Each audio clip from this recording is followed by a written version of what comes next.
Good morning, dear students. Today we are going to see about the cerebrum, okay, the cerebral part of the brain. So, in this session, we will be seeing about the surfaces of the cerebrum, okay, and how to locate the sulci and gyri, okay, the various aspects of the corpus callosum, and some clinical relevance with regard to the cerebrum. We all know that the cerebrum is the largest part of the brain. Okay, so there are two cerebral hemispheres, and these two cerebral hemispheres are separated by a longitudinal fissure. Okay, so there are certain grooves which are called as sulcus, and the flat portion which we are able to see on the top, it's referred to as the gyrus. So this is sulcus, and this is gyrus. Okay, the plural will be sulci and gyri. So in this picture here, you are able to see the two cerebral hemispheres, which is divided by a longitudinal fissure. So there are two cerebral hemispheres, but they are not completely separate. They are attached together deep inside by corpus callosum. Okay, so they are attached to one another by corpus callosum. Okay, so these are the two cerebral hemispheres, and this is the corpus callosum. Now let's see the other parts of the cerebral hemispheres. So here you are able to see the frontal portion of the cerebrum, which is referred to as the frontal pole. Okay, so this is referred to as the frontal pole, the anterior part of the cerebrum. It's referred to as the frontal pole.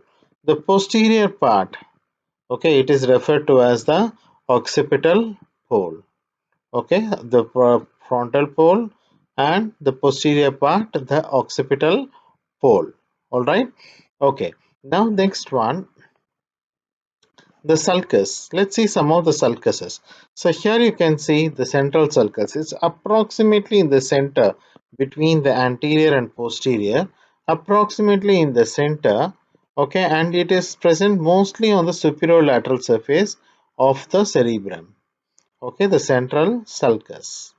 Okay, and here you can see a sulcus which is in front of the central sulcus, and this is called as precentral sulcus. Okay, the precentral sulcus. And similarly you can see another sulcus which is behind the central sulcus, and that is referred to as the postcentral sulcus. Okay, now here you can see this is the central sulcus, and in front of the central sulcus there is a gyrus, and this gyrus is referred to as the precentral gyrus. Okay, and there is a gyrus which is behind the central sulcus, and that is referred to as the postcentral gyrus. All right, so we will be seeing about this sulcus and gyrus in detail.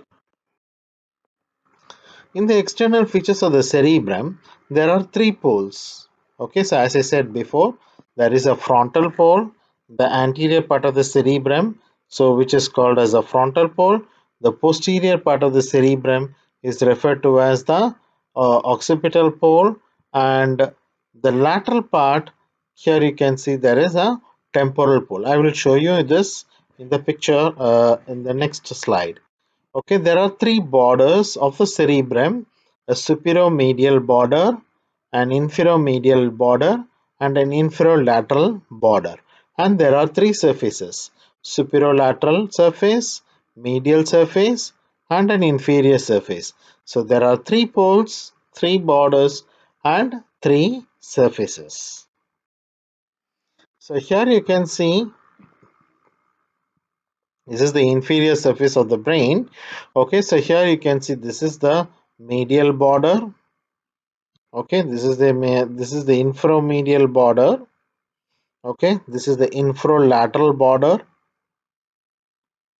Okay, the infrolateral border, and the medial border will be seen from the top. Okay, this separates the two cerebral hemispheres. Now this is in this inferior surface of the cerebrum. Here you can see the next pole, that is the temporal pole. In the previous slide we have seen the frontal pole and the temporal pole, right? So we have seen the cerebral hemisphere like this. Okay, one and two. So the two cerebral hemispheres, this one is the frontal one and the occipital one will be on the behind. Okay, the occipital one is on the posterior side. Okay, so the temporal pole will be seen only in the inferior aspect of the cerebrum. Okay, it will be seen on the inferior aspect of the cerebrum. Okay, so here this is the frontal pole, the occipital pole. This is the infralateral border, inframedial border. Okay. Now let's see about the different classification of the sulcus. So the sulcus can be classified into four main types. One is the limiting sulcus, axial sulcus, operculated sulcus, and complete sulcus. Okay, so complete sulcus, operculated, axial and limiting sulcus. So what are the examples? These are the examples. Central sulcus, calcarine sulcus is an example for axial one. Operculated sulcus, calcarine sulcus is also an example for the operculated sulcus. Collateral sulcus. Okay, now let's see like what is the meaning of this limiting sulcus. The limiting sulcus is when when a sulcus, say imagine this is a sulcus, okay, and up to a certain part inside the sulcus, the part which is here has got a different function, okay, and the part which is present here, they will have different function. Okay, so this is called as limiting sulcus. Okay, so one part will have one function, so this part will have one function and this part will have another function. So this is the portion which limits. Okay, so the part of division. Okay, so behind this the neurons here they have a different function, whereas here they have a different function. So this is the one which limits them. So that's why this is called as limiting sulcus. The axial skeleton. So when the sulcus is extended along a certain axis, it is referred to as the axial sulcus. Okay, whenever it is extending along a certain axis, it's referred to as an axial sulcus. Okay, example is calcarine sulcus. What is operculated sulcus? Operculated sulcus is one which is present inside. Okay, say for example this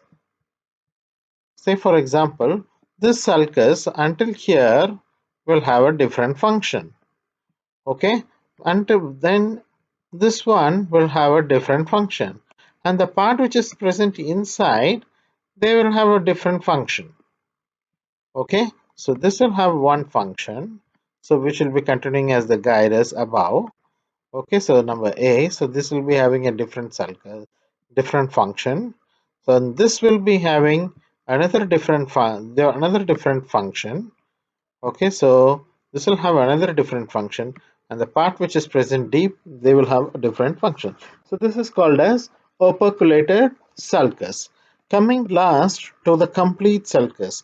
A complete sulcus is where all the functions are present through the entire gyrus.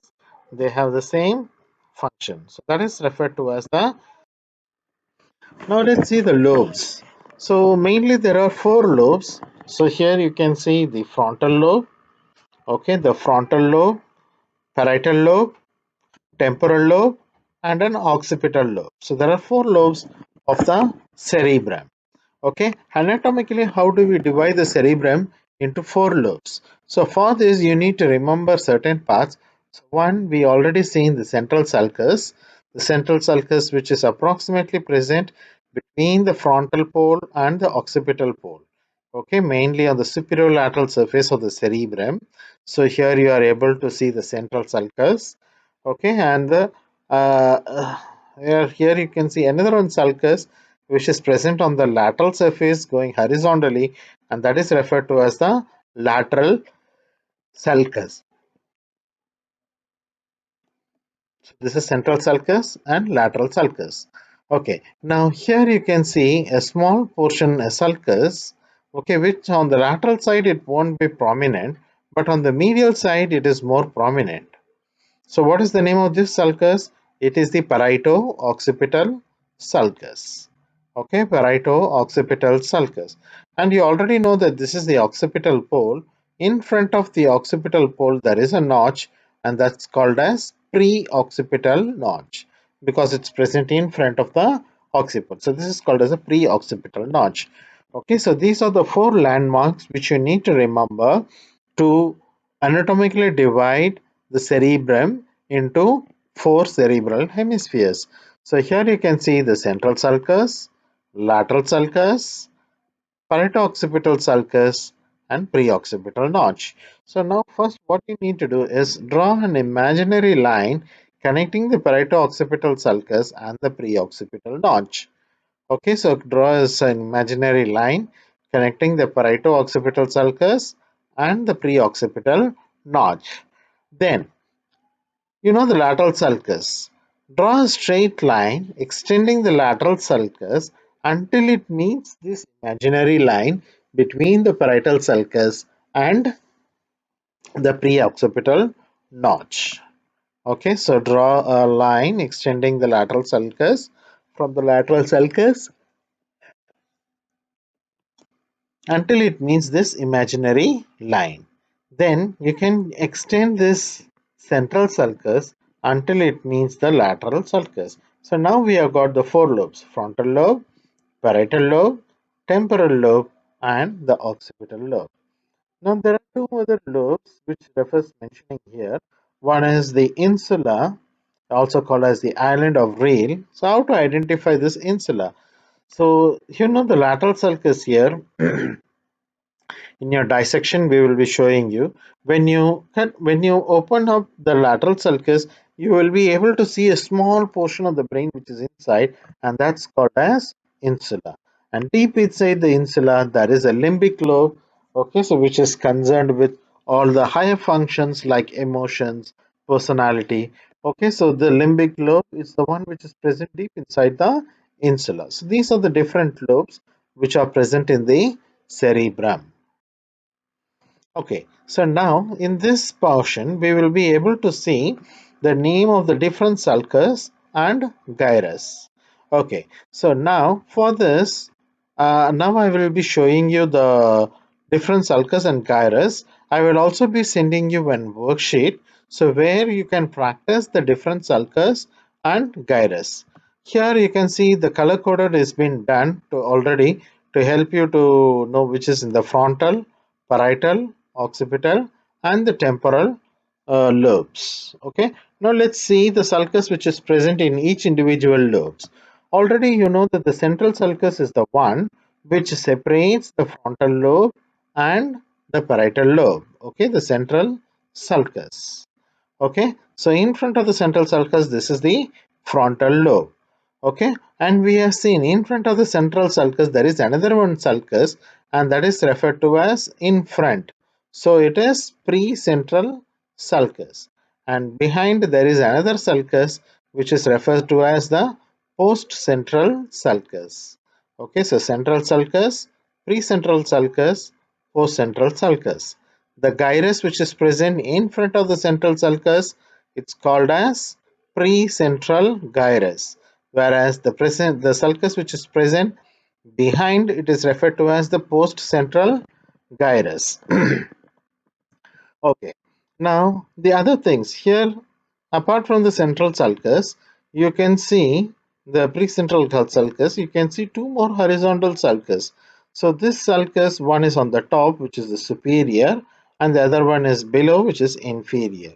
Since they are present in the frontal lobe, this is called a superior frontal sulcus, and this one is the inferior frontal sulcus. So these two sulcus divide the frontal lobe into three main lobes: superior frontal gyrus, middle frontal gyrus, and inferior frontal gyrus. Okay, inferior frontal gyrus. All right, so these are the things which you need to remember in the frontal lobe. Okay, apart from this, here you can see the lateral sulcus, which is dividing the frontal lobe and the temporal lobe. Now the lateral sulcus near the frontal lobe, it has got two more lips, okay, or ramus. So this ramus which is passing anteriorly, it's called as the anterior ramus of the lateral sulcus, and this one which goes towards the top, it's called as the ascending ramus of lateral sulcus. So anterior ramus and posterior ramus. So thereby dividing the frontal lobe into three portions. Okay, A, B, and C. Since this is present close to the eye, so you know that the eye is present here. I'll show you the picture. Okay, so you know that the eye will be present here. Okay, of course below the skull. Okay, so this portion, the A, it is referred to as pars orbitalis. Okay, since it's present above the orbit, it's called as pars orbitalis. Okay, pars orbitalis. The B portion, it is like a triangle, so this is referred to as pars triangularis. Okay, and the C part, it is like a lid opening, so this one is called as pars opercularis. Okay, pars opercularis. Okay, so pars anterior or pars orbitalis, pars triangularis, pars opercularis. Alright, so that's the end of the frontal lobe. Now let's look into the parietal lobe. In the parietal lobe, we have already seen the postcentral gyrus and behind it the postcentral sulcus. Apart from it, here you are able to see an horizontal sulcus which divide the parietal lobe into superior and inferior. What is this sulcus? This sulcus is called as intraparietal sulcus. Okay, intraparietal sulcus. So this is the intraparietal sulcus which divide the parietal lobe into two parts, one above which is called as superior and the other one below it's called as inferior. Since they are present in the parietal lobe, it's called a superior parietal lobule, and this one is referred to as the inferior parietal lobule. So superior and inferior parietal lobule. We already know that the parietal lobe is separated from the occipital lobe by the parieto-occipital sulcus. And in front of this parieto-occipital sulcus, there will be an arc-shaped sulcus, which is referred to as arcus parieto-occipitalis. Arcus parieto-occipitalis.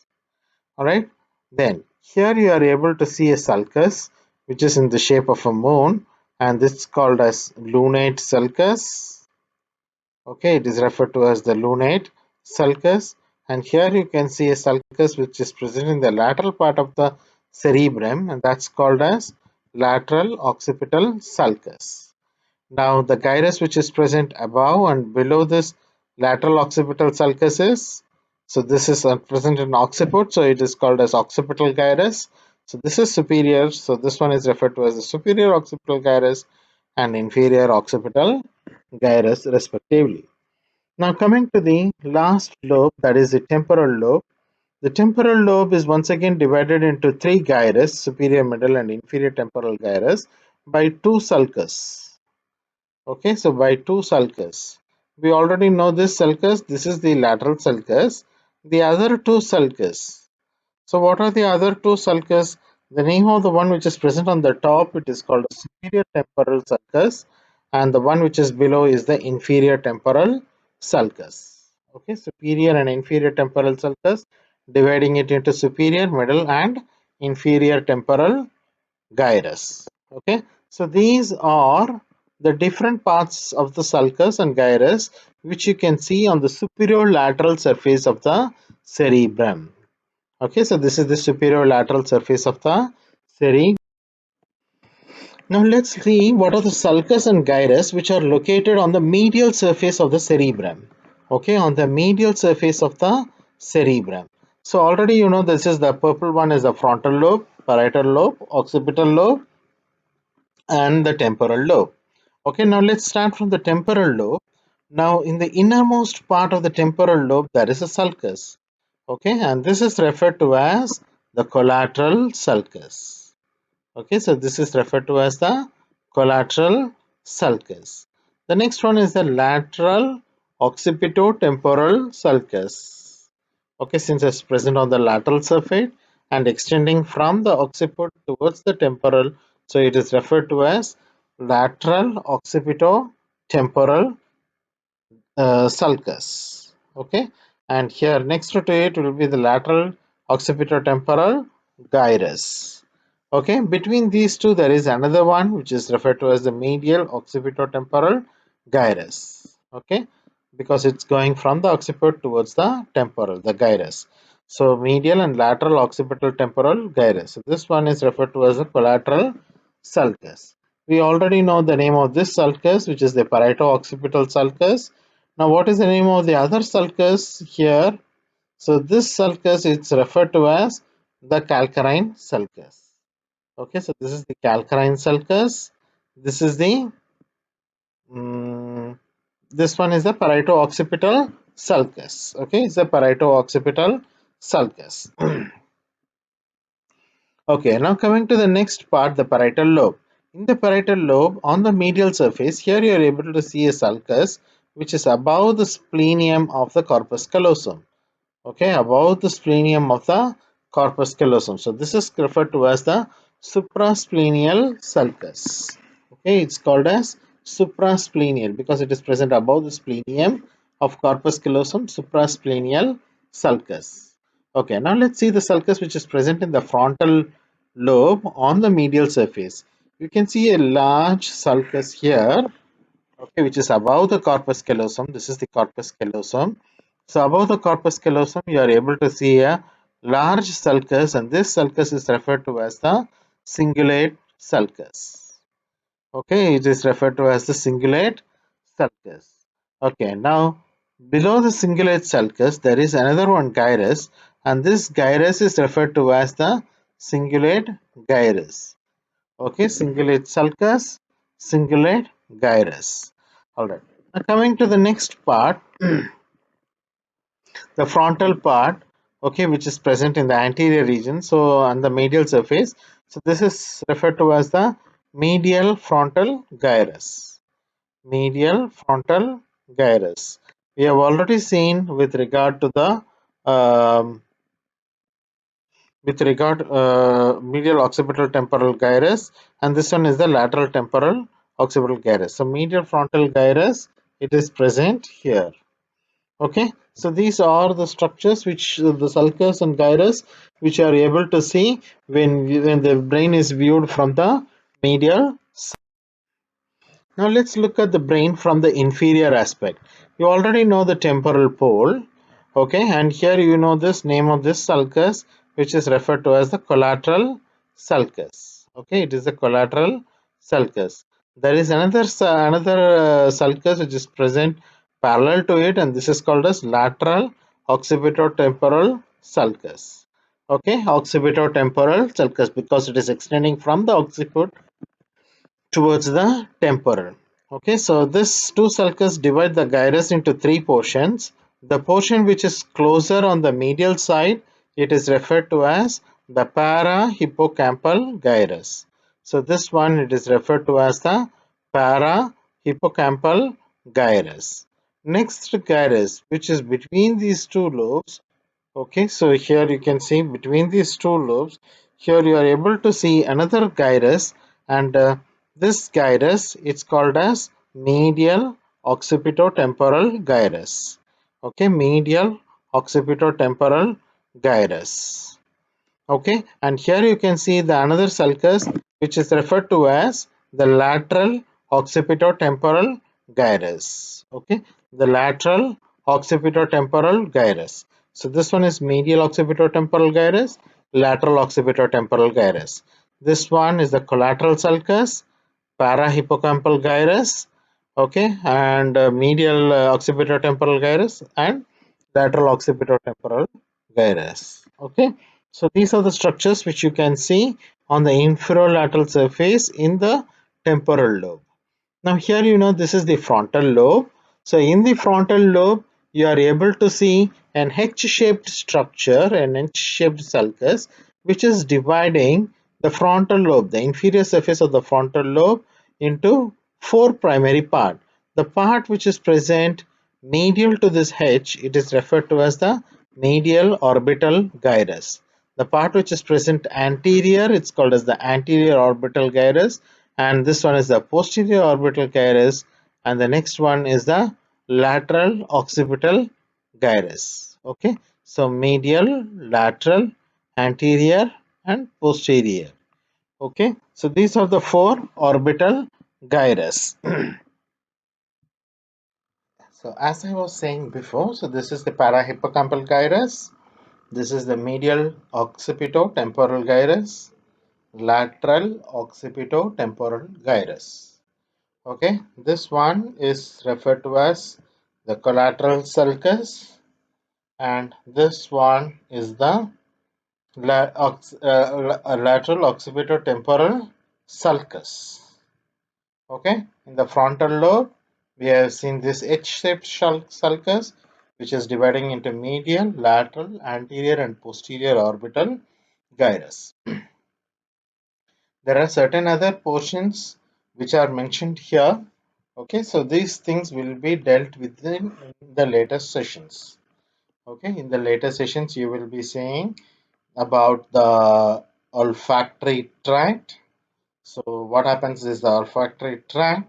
So the nose, the olfactory nerves, they go towards the olfactory bulb, and from there they go along the olfactory tract, and then they reach the parahippocampal gyrus. This is the optic chiasma, the optic nerve, and the optic chiasma. So the visual fields from the two eyes, so they go through this. Okay, so the optic chiasma. Okay, and behind this, here you can see two small elevation which are referred to as the mammillary bodies. This is the midbrain, and here you can see a small elevation which is referred to as the lateral geniculate body and medial geniculate body. Okay, and this is the isthmus part. This one is called as the lingual gyrus, and this is gyrus rectus. Okay, so these are the other portions of the cerebrum which you can see on the inferior surface. All right, now coming to the slide. So here what we have seen the names of different sulcus and gyrus. Now let's see what are all the functions of this sulcus and gyrus. Okay, so there are many different functions of the cerebrum, and there are different areas which gives these functions. So when this area is damaged, it can lead on to certain symptoms. Okay, so now let's see what are these areas. Okay, so these names are being given a number by this man, which is called as Broadman's area. Okay, for example, primary motor area. Okay, primary motor area, it is referred to as the area number 4. And when this motor means primarily it is responsible for motor function, and when this is damaged, the person will develop plegia, okay, which is paralysis. So this plegia can be involving only one limb, okay, either upper limb or lower limb, which is referred to as the monoplegia, or it could be hemiplegia, that is upper and lower limb, which is referred to as hemiplegia. CL means contralateral monoplegia and hemiplegia. That is, if the right sided cerebral hemisphere is affected, the left sided limbs will be affected. Okay, so and if the left sided cerebral hemisphere is affected, then the right sided limbs will be affected. So that is referred to as contralateral. Okay, so primary motor area is area number 4. Okay, and damage to this will cause contralateral monoplegia and hemiplegia. Okay, the next slide, the next area is the premotor area. The premotor area, it is area number 6 and 8. Okay, mainly this area, the premotor area, they help in making the motor function smooth. Okay, that is, they help in the skilled movements. Okay, like handwriting, okay, art, Okay, so all those fine movements, it has been made possible by this premotor area. So area number 6 and 8. The next one is a frontal eye field. Okay, area number 8. Okay, frontal eye field. They help in conjugate eye movements. Okay, so you know that the eyeball, when the left eye, when the eyeballs move, they move in a coherent manner, right? So when we turn towards the lateral side, okay, one eye moves towards the lateral side, the other eye moves towards the medial side. So this movement, the eye movement, it is brought about by this frontal eye field, and when this is lost, the person can have uh, squint eyes. Okay, prefrontal area. Okay, prefrontal area. The prefrontal area, it is responsible for emotions, personality, concentration, and willpower. Okay, so we know like when to cry, okay, and when to laugh. Okay, so all those things, the emotions, our personality, so all this is determined by this prefrontal area. So when this is damaged, a person who was normally with the one personality, suddenly he can change on to a different personality. Okay, so this is because of the prefrontal area. Okay, the prefrontal area is responsible for emotions, personality, concentration, and willpower. The next one is the motor speech area, also referred to as the Broca's area. It is area number 44 and 45. Motor speech. What is the meaning of motor speech? So when we speak, we know that our vocal cords function and our tongues move. So this has been controlled by our cerebrum. Okay, so the movement of the vocal cords and the tongue, okay, the speech, the pharynx. Okay, so all this is brought about by the motor speech or the Broca's area. So when this area is damaged, the person will not be able to speak. Okay, so he will be able to understand, but he won't be able to speak. You ask him a question, he will not tell the answer because he cannot speak. Okay, so how will you know then? So if you ask him to write the answer, he will be able to write the answer. Okay, so hearing might be normal, but he will not be able to speak. So this is the motor speech area or Broca's area, area number 44 and 45.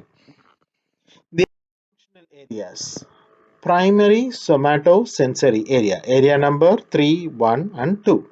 So, what are these areas? Somatosensory. Okay, so it is mainly concerned with sensations. Okay, contralateral sensations. And when this is damaged, the person will not be able to feel the senses, that is, touch, pressure, vibration. So, those things he will not be able to feel. Okay, so this is primary somatosensory area. Somatosensory association area. So this support the primary somatosensory area, and this is area number 5 and 7. So they are primarily concerned with stereognosis. What is stereognosis? Okay, so suppose if we give something, okay, close your eyes, and if you are given an object, you know what object it is by just by touching or feeling it. So that's called as stereognosis. Say after when you close your eyes, okay, someone gives you a keychain. Okay, you will be able to identify this as a keychain just by touching it. Okay, so that's called as stereognosis. Okay, the person damage to this sensor somatosensory association area will not be able to know what is the object even with his eyes closed. With his eyes open, yes, he can say that okay, this is a keychain. But with his eyes closed, if he has to feel, he will not be able to feel. So this is called as astereognosis. Okay, astereognosis. The next area is the sensory speech area. Okay, sensory speech area, also referred to as Wernicke's area. This is area number 22, 39, and 40. We have already seen Broca's area.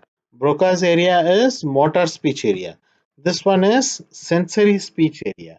The sensory speech area is responsible for understanding.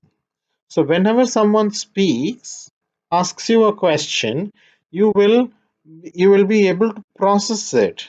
Okay, you will understand what is the question it, and then you process the information, and then your tongue, the pharynx, the vocal cord will send the answers in the form of speech. Okay, with this sensory speech area damage, the person will be able to hear. Hearing might be normal, but he will not be able to understand. Okay, his motor speech is normal, so he will be giving out the answers, but those answers will not be relevant. Okay, it will not be relevant. Okay, so this is called as sensory speech area or Wernicke's area. The next one is a visual area, which is area number 17, 18 and 19. So the optic nerve, you know that it receives the impulses from the retina of the eye and it projects it towards the cerebrum. Okay, so the cerebrum then processes it. So what happens if this area is damaged in this visual area? The person will be having hemianopia. Hemi means half, anopia, unable to see. Okay, so he will not be able to see half of the eye field. Okay, with the visual field with macular sparing. Okay, macula is the central portion of the visual field. Okay, and that will be spared. Okay, the macula will be spared. Okay, so why is it spared? We will be seeing it in the when we are talking about the eye. Okay, we won't be able to see it now. The auditory area. The auditory area is area number 41, 42 and 22. When the auditory area is damaged, the person will be having partial loss of hearing and word deafness. So he won't be able to hear. Okay, so this is referred to as partial loss of hearing and word deafness. Okay, so these are the different areas. Okay, so you need to know these areas by heart. Okay, so for your questions can be based like a person is unable to see. Okay, loss of sensation, a loss of sensation. Okay, and the area number will be asked. So which area is involved? Okay, the person is unable to feel the structures, which is astereognosis. So which area is involved? Okay, and which area number may also be asked. Okay, all right. Then this is the functional area of the cerebrum. Okay, so these are the functional areas. So whatever we have seen before, we will be seeing it here. So already you know that this is the central sulcus, this is the precentral sulcus, postcentral sulcus. Okay, this is the superior frontal sulcus, inferior frontal sulcus. Okay, so this is number 4. What is number 4? This is primary motor area. Okay, so this is the primary motor area. So which gyrus is this? This is in front of the precentral. So this is precentral gyrus. So the precentral gyrus, it is responsible for primary motor area. So damage to the precentral sulcus will lead on to paralysis. Okay, monoplegia or hemiplegia, because that's the primary motor area. Now in front of it, it is the premotor area, which is area number 6 and 8, which is responsible for the skillful movements. And in front of it will be the prefrontal area, which is responsible for emotions, concentration, willpower. Now above the lateral sulcus in the frontal lobe, so that's the Broca's area, area number 44 and 45. So here you know this is the lateral sulcus. Above the lateral sulcus, here you are able to see this is the Broca's area, which is the motor speech area. Okay, so these are the areas which are present in the frontal lobe. Now in the parietal lobe, here you are able to see area number 1, 2 and 3. So that is the primary somatosensory area, and behind it is the somatosensory association area, which is responsible for the stereognosis. Okay, so this is the superior parieto-occipital sulcus, superior parietal lobule, okay, and inferior parietal lobule. Okay, superior and inferior parietal lobules. This is the lateral sulcus. Okay, and this is the the superior and inferior temporal sulcus, dividing it into superior middle and inferior temporal gyrus. This area, it is referred to as the auditory area. Here you can see this is the auditory area, primarily responsible for hearing. Okay, the auditory area. And 17, 18, 19 near the occipital lobe, that is the visual area. Okay, visual area. Now in the lateral part of the lateral sulcus, okay, in the gyrus, so here you are able to see this one is the vernix area. Okay, vernix area is the sensory speech area. Okay, it is the sensory speech area. Okay, so your questions will not be direct. Okay, the person, you will be asked a question stating that the person is unable to hear. So which gyrus is affected? Okay, or what is the name of the area which is affected? Okay, or what is the name of the area number which is affected? Okay, so your questions can be based on either one of these. Okay, so that is regarding the functional areas of the cerebrum. Okay, now let's go to see the what is the blood supply of the cerebrum. The blood supply of the cerebrum is primarily by three main arteries. One is the anterior cerebral artery, middle cerebral artery, and the posterior cerebral artery. This is the superolateral surface, medial surface, and the inferior surface of the cerebrum. Okay, so here you can see the anterior cerebral artery. It supplies the margin, the superomedial margin of the cerebrum. Okay, and it also supplies the entire medial surface of the cerebrum and a part of the frontal lobe on the inferior surface. Okay, so these are the areas which are supplied by the anterior cerebral artery. When you are reading like this, you need to remember also the areas. Okay, so you know that this area, okay, if anterior cerebral artery is damaged, these areas can be affected. And when these areas are being affected, what are the symptoms? Okay, so just by knowing the symptoms, you may be able to know, you tell which artery is involved, okay, or which part of the lobe is affected. Similarly, here you can see the middle cerebral artery. It supplies most of the superolateral surface, including the Broca's area, prefrontal cortex, okay, the vernix area, the auditory area, except for the visual area. Okay, so most of it is supplied by the middle cerebral artery. So here also you can see on the medial surface, and this is the one which supplies the middle cerebral artery. The posterior cerebral artery primarily supplies the visual area. Okay, so the visual area is mainly supplied by the posterior cerebral artery. Cerebral dominance. What is the meaning of cerebral dominance? A right-handed person will have the left-sided cerebral hemisphere as dominant. Okay, so that is most of the functions will be controlled by the left-sided cerebral hemisphere for a right-handed person. Okay, and vice versa for a left-handed person. For a left-handed person, the right-sided cerebral hemisphere will be dominant. Okay, so what is the meaning of this dominant? Okay, so they have some extra features. Say for example, in a right-handed person, okay, there will be the prefrontal cortex is same. It's present on both. The auditory cortex and the visual cortex is also same. But in addition, the left-sided cerebral hemisphere in a right-handed person, they have what is called as the speech center. They have the writing. Okay, they have writing area.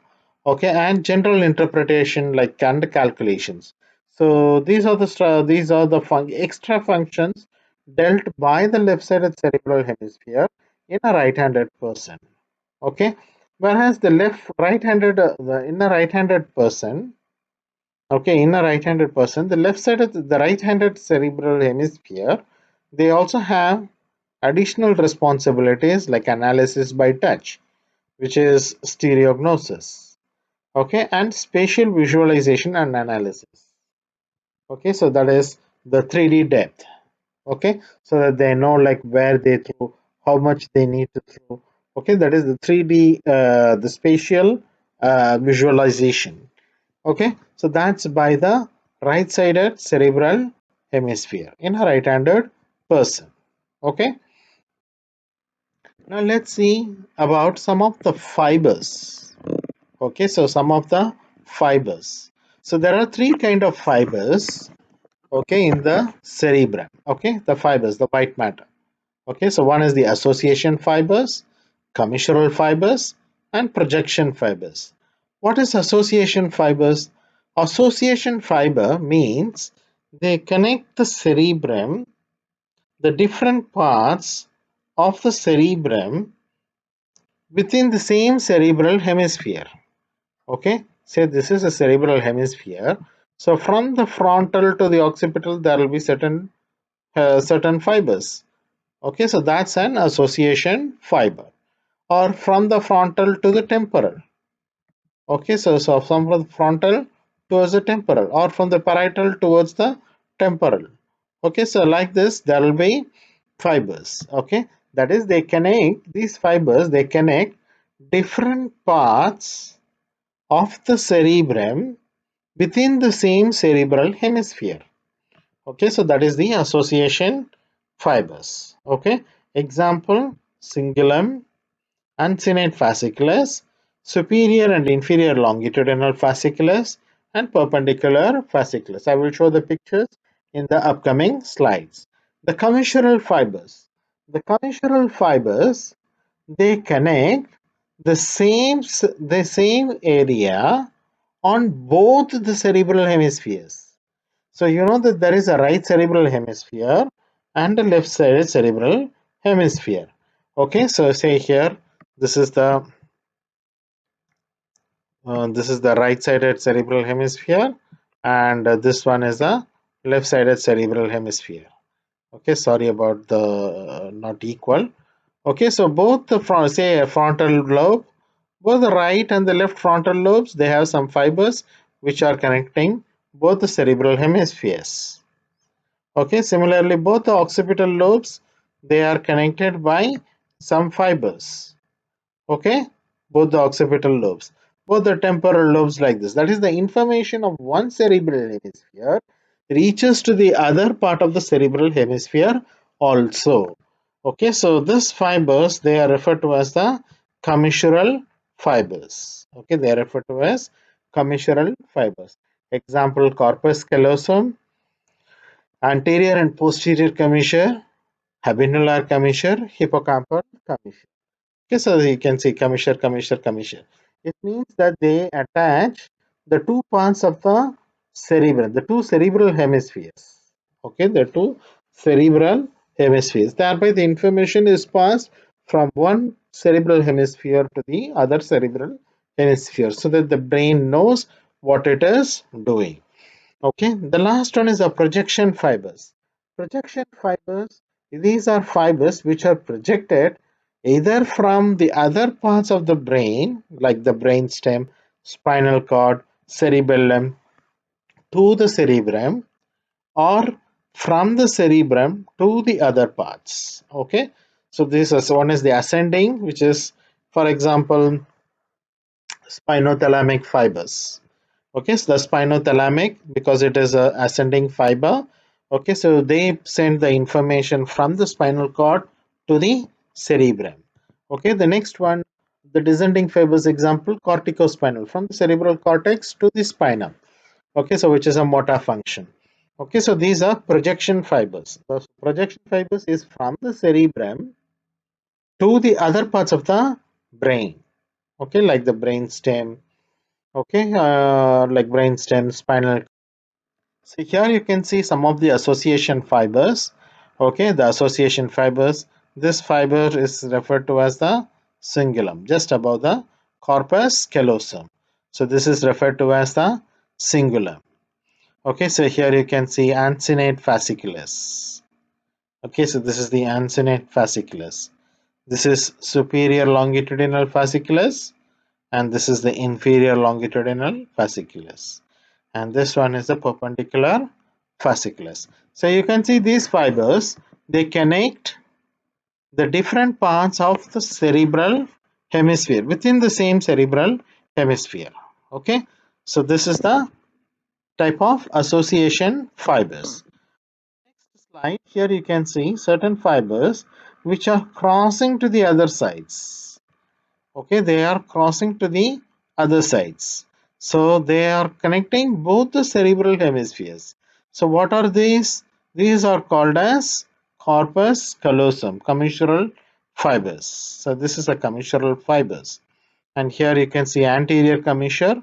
Similarly, on the posterior half of the cerebrum, there will be posterior commissure. Okay, so these are some of the examples. Apart from this, I would like to tell you a certain point which we will be discussing in later. Internal capsule. Okay, internal capsule. What is this internal capsule? Okay, the internal capsule, it is a small area through which the projection fibers pass through. Okay, through which the projection fibers pass through. It is situated between this portion, which is the caudate nucleus, this part, which is referred to as the lentiform nucleus, which is made up of globus pallidus and putamen, and there will be thalamus in the medial side. Between these three portions, there will be this internal capsule. The internal capsule through which the projection fibers will pass through. Okay, so we will be seeing about this internal capsule, okay, in the next few slides. Okay, now let's see about the corpus callosum. The corpus callosum, you know that it is a type of commissural fiber and it connects both the cerebral hemispheres. The corpus callosum can be divided into four parts, okay, from anterior to posterior. One, this is the, okay, we will take from the posterior portion. So this portion, which is slightly dilated, it is called the splenium of the corpus callosum. Then the trunk, and then here you can see the turning part, a U-turn. So this is referred to as the genu, and after this there is a small portion which is referred to as rostrum. Okay, so these are the different parts of the corpus callosum: splenium, trunk, genu, and rostrum. The rostrum terminates in the anterior commissure. Okay, rostrum terminates in the anterior commissure. Now here there will be a small membrane. Okay, so this is referred to as septum pellucidum. Okay, septum pellucidum. Okay, and from the anterior commissure towards the optic chiasma, there will be a thin layer of gray matter which is referred to as lamina terminalis. Okay, lamina terminalis. Okay, and here you can see there from the anterior commissure there is another one small uh, white matter which goes. So this is referred to as the fornix. Okay, fornix. Okay, so this one is linea terminalis and this one is referred to as fornix. Okay, so this lamina terminalis, it terminates the optic chiasma, and you can see the below the optic chiasma is the pituitary gland, the hypophysis cerebri. All right, now let's see the posterior part. So here you can see the splenium. Below the splenium, you are able to see the pineal body. The pineal body, which is also referred to as the third eye. Okay, or it's also called as epiphysis cerebri. Okay, the pineal body. Okay, the pineal body, which secretes a chemical which is called as melatonin. Okay, which is responsible for the sleep. Okay, so pineal body, and if you come below here you will be able to see the mammillary bodies. Okay, and above this here you can see a sulcus, which is the hypothalamic sulcus, and below it will be the hypothalamus. Okay, the hypothalamus. Okay, so these are the different structures of the corpus callosum. Okay, the structures and the relations of the corpus. Now here also you are able to see the corpus callosum. Okay, now here in this picture, this is a coronal section. So in this coronal section, you are able to see the medial longitudinal fissure. Okay, and here you can see the corpus callosum. Okay, the corpus callosum. Above this is the anterior cerebral arteries. Okay, and anterior cerebral arteries. There is a thin layer of gray matter above the corpus callosum, which is referred to as indusium griseum. Okay, indusium griseum. Okay, here you can see the lateral ventricle, which is separated from the other side, the right and left lateral ventricles, they are separated in the midline by septum pellucidum. In the previous slide also, we have seen the septum pellucidum.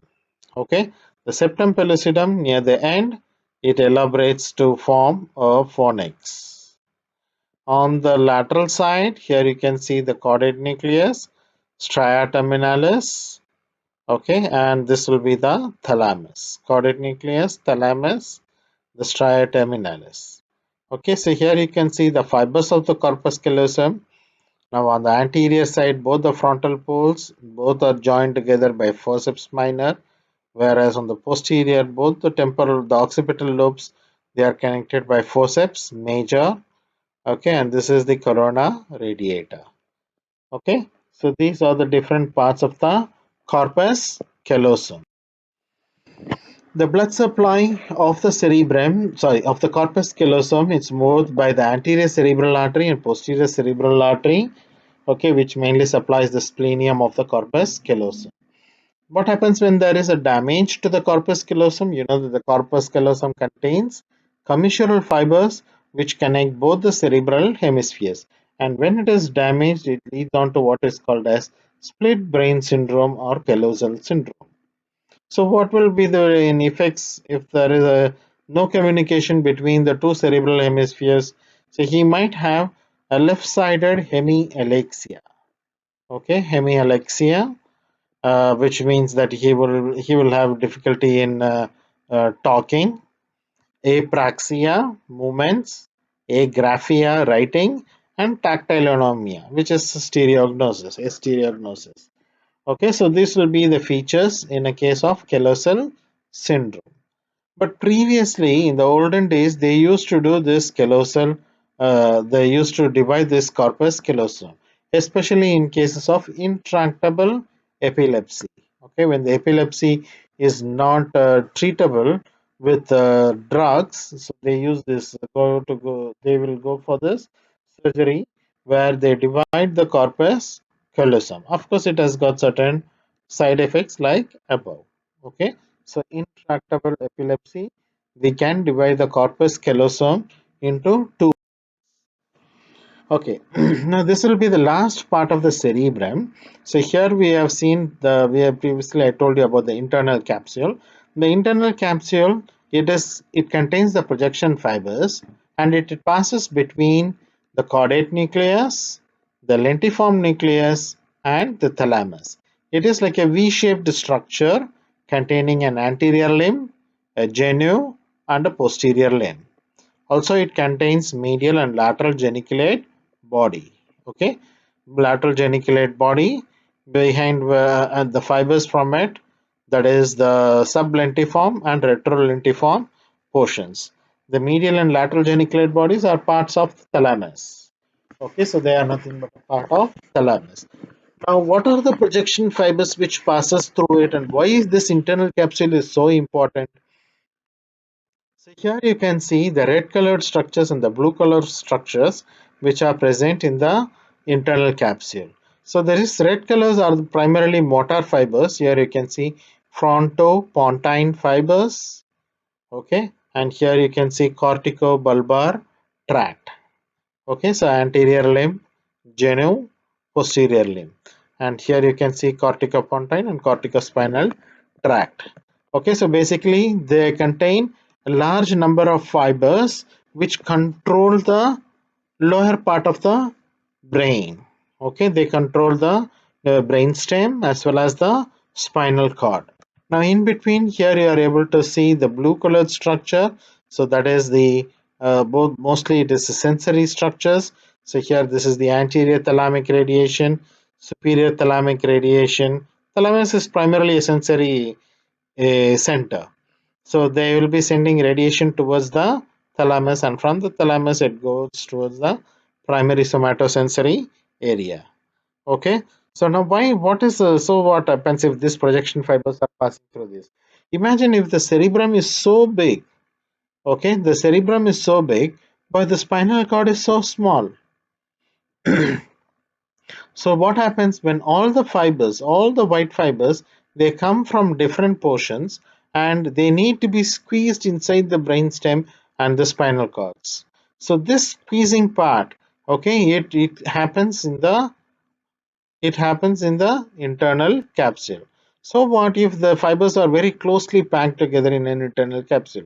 Any damage, a small damage can lead on to severe effects. Okay, so a small damage can lead on to severe effects if the fibers are affected in the internal capsule. Okay, so that's why the internal capsule, the structure which passes through them, it is very important. Okay, so here you can see in the anterior limb, there will be frontopontine and corticofugal fibers and the anterior thalamic radiation. In the genu, it's mainly the corticobulbar fibers. Okay, and in the posterior limb, mainly it is the corticospinal and corticopontine as well as the thalamic radiation. Okay, so here you can see there will be auditory radiation. Okay, so there are auditory radiation fibers. Okay, so these are connected towards the medial geniculate body, and the lateral geniculate body, they are primarily responsible for optic radiation. Okay, so that is visualization through seeing. Okay, visualization through seeing, optic radiation and auditory radiation. Now this is the blood supply for the internal capsule. Okay, so now you know that. Imagine if you are going on the rural aspects. In the rural aspects, you can go on a high speed. Okay, so there wouldn't be any trouble. Okay, so and even if a car is damaged, so only there will be only one car which has been affected. But what happens if the same accident happens in a congested area? There will be many cars which will be affected. So that's the same case here. Okay, if there is a damage to a particular part, many fibers will be affected, leading on to a severe problem. Okay, because the fibers are closely packed. So that's why the blood supply to the internal capsule is very crucial. Okay, so here you can see the different parts of the internal capsule and their blood supply. So the pink area, it is supplied mainly by the middle cerebral artery. Okay, the branches from the middle cerebral artery, and the green areas, it is mainly supplied by the anterior choroidal arteries. Okay, it is mainly supplied by the anterior choroidal artery. Okay, so the pink area can be divided into anterior limb, posterior limb, and the genu. Okay, anterior, posterior, and the genu. Okay, a part of the anterior limb, it is supplied by the middle cerebral artery. The other part of the anterior limb, it is mainly supplied by the recurrent branches from the anterior cerebral artery. Okay, recurrent branch from the anterior cerebral artery. The genu, a part of it is supplied by the middle cerebral, but the other part, the deeper part, it is mainly by the posterior communicating arteries as well as direct branches from the internal carotid. Okay, here in the posterior limb, the upper part is from middle cerebral artery and the lower part is from anterior choroidal artery. Okay, so these are the different blood. Okay, so as I said before, a small damage like a thrombus or a small hemorrhage can lead on to severe damage if it occurs in the internal capsule. Okay, so one of the common one is the rupture of the Charcot's artery. So this can lead on to a severe stroke. Okay, involving many fibers. Okay, like corticospinal, somatosensory, like that. Okay, so it can affect many fibers, leading on to many fiber being affected. Okay, then the other one is the facio-brachial monoplegia. Monoplegia means only one limb is involved.